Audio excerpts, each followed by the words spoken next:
That's all you hear around the city. All these loud noises.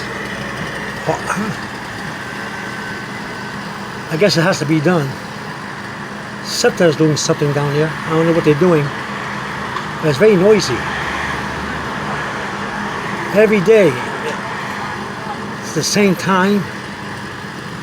It's hard to hear someone speak in the house or in the building because of the noise.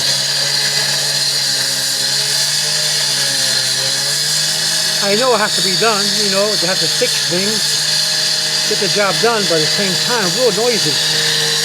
You say watch television or put on music or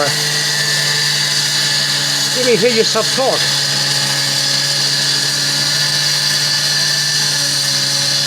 For many hours, all you hear every day until they finish. All around the city, you see city workers making noise like that. Same thing. It's irritating and noisy, but like I say, it's got to be done, I guess.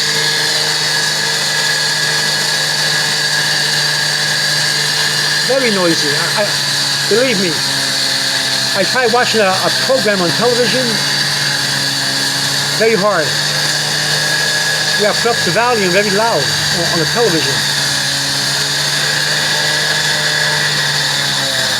There's too much noise. All around the city you hear this. If it's not the motorcycles and the scooters making noise at nighttime and people complaining about the sound, it's the daytime when the workers are working. Look at it. Oh well, what can you do? They have to do their jobs, I guess.